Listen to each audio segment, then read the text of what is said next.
This is my Penn State Maryland preview and prediction. Penn State's going to travel to Maryland this weekend to play in its final regular season game. Right now, Penn State sits at 9-2 and remained at 10 in the college football playoff rankings. Maryland, who's 4-7, started out okay during the year. It's kind of faded off as the year went on. It's lost 6 of its last 7, and really is kind of struggling to the finish with some devastating injuries in the beginning of the year. They got a third string quarterback in right now. He's been the quarterback all year long. Um, Maryland, they're they're not terrible. They have some strengths, but it just depends how well they're going to be able to do things on Penn State, because Penn State's not great on pass defense. Maryland has some receivers, so a big thing here is if Maryland can make plays through the air. Can Bordenschlager be able to make plays through the air, have enough time, hit his receivers, and can Maryland's receivers get some separation? There's a couple ways I see this game going about. I can't really see Maryland's defense really slowing Penn State too much. They don't have that great of a defense that allows a good amount of yards. Can't really contain the pass or run very well. It's pretty bad at both. It allows over 400 yards a game. If I think 410, Penn State should be able to do more than that, as I think they have a pretty decent offense. But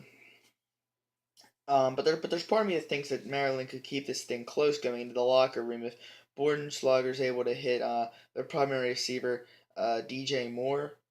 He's got 930 yards receiving. They got another guy who's like, there are only two receivers, really. The rest of the team has like no yards. Excuse me. Oh. So the rest of the team has like no yards. And if Bordenschlager can make those plays, he's going to be able to keep Penn State at arm's length, I think. And this game might be close going into halftime. If Penn State can't quite generate enough pressure, if Bordenschlager can make his plays and hit the open guys, and if they can get some separation, and if they can establish enough of a run, their running game's pretty good, they might be able to keep the game close. But then I honestly do see Penn State being able to pull away in the second half, just making adjustments, being able to slow down, being able to try to dial up a little bit more pressure on Bornslager, and trying to cover up more DJ Moore and try to take him out of the game and try to make Bornschlager make some decent throws by trying to tighten up coverage, and I think by trying to get a little bit more pressure. I think if they can do that from the get go, and if they can get some pressure on Bornschlager and he's not able to get out of the pocket and make enough plays and be able to pass efficiently enough to sustain drives, then Maryland won't have a chance in this game.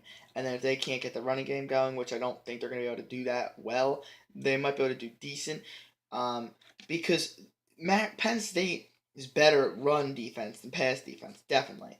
And Maryland has more rushing yards per game than passing yards, which is like a little interesting.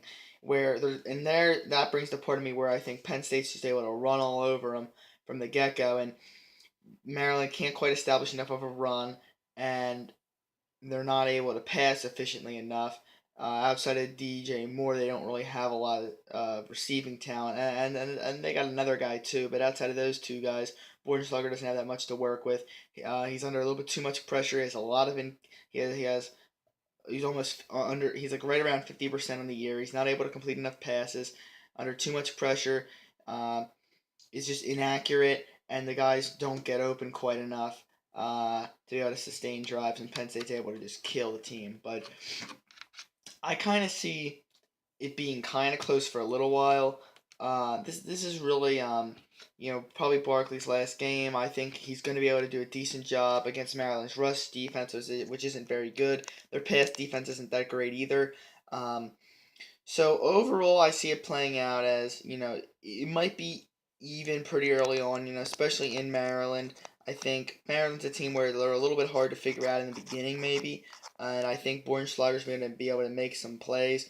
and maybe their ground game can get going a little bit too, keep Penn State a little bit uh, off balance, and Maryland's able to maybe get some points on the board, the majority of their points on the board in the first half, and then Penn State's able to make some adjustments and be able to try to get a little bit more pressure on Bornschlager and try to put more people in the backfield, especially on Moore, and which in turn will have Bornschlager a little bit more inaccurate and a little bit under more pressure, and have them and try to force them to run the ball, and have Penn State do a decent job on that.